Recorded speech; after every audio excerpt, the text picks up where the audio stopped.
Welcome back.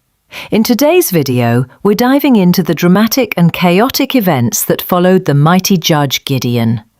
After his bold victory over the Midianites, Israel should have walked in peace and obedience.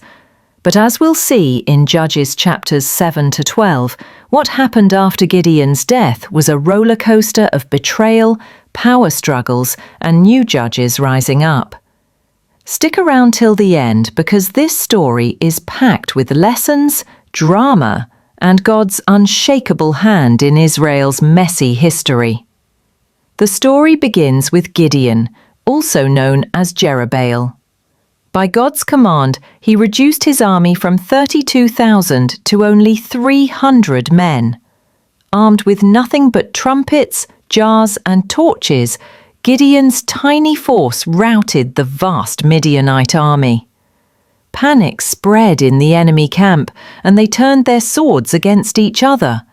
Israel was delivered. But Gideon's story doesn't end with victory. The men of Israel begged him to be their king.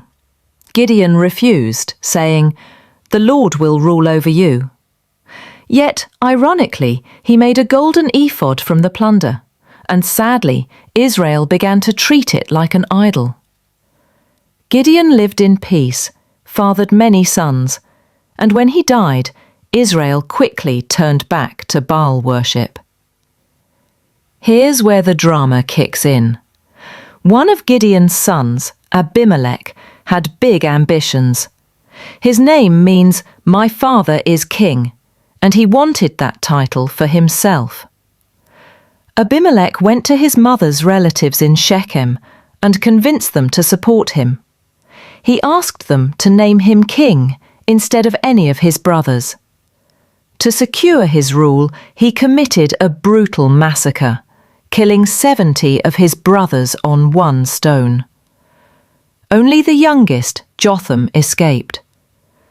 Jotham stood on Mount Gerizim and shouted a parable. Trees searching for a king finally crowned the thorn bush. The message was clear. Choosing Abimelech would end in destruction. And it did. Abimelech ruled for 3 years, but God stirred up rebellion. In the end, while attacking a city tower, a woman dropped a millstone on his head. Mortally wounded, Abimelech begged his armor-bearer to kill him, so no one could say he was slain by a woman. Thus ended the false king's reign, a bloody and tragic chapter. After Abimelech's chaos, God raised Tola and later Jair to lead Israel. Their stories are short and peaceful. Tola judged for 23 years and Jair for 22. Jair had 30 sons who rode 30 donkeys and ruled 30 towns. These years brought stability, but Israel's cycle of sin was about to return. Once again, Israel turned to idols. God allowed the Ammonites to oppress them for 18 years. When they cried out, God reminded them of their repeated betrayal, but eventually showed mercy. Here enters Jephthah, a mighty warrior, but an outcast, the son of a prostitute, driven away by his brothers. Before the battle, Jephthah tried negotiating with the Ammonite king, recounting Israel's history. But when the king refused peace, the Spirit of the Lord came upon Jephthah, and Israel triumphed. However, Jephthah made a tragic vow. "Whatever comes out of my house to greet me when I return, I will offer to the Lord as a burnt offering." To his heartbreak, his only daughter came out dancing with tambourines. The text doesn't fully detail what happened, but the vow brought sorrow, showing the dangers of rash promises. Jephthah judged Israel for 6 years.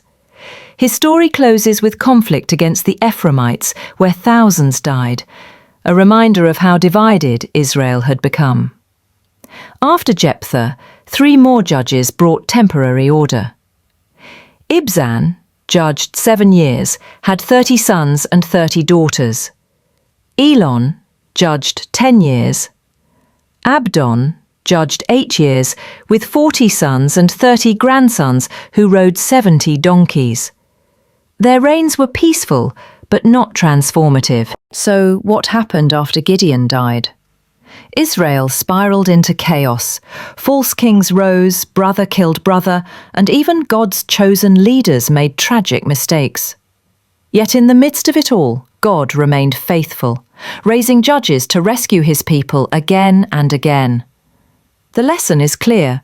When God's people forget him, destruction follows. But when they turn back, his mercy never fails. If you love Bible storytelling, don't forget to like this video, subscribe to the channel, and turn on the notification bell so you never miss future episodes. Share this video with a friend who loves Bible stories, and let us know your thoughts in the comments. What stood out most to you about the judges after Gideon?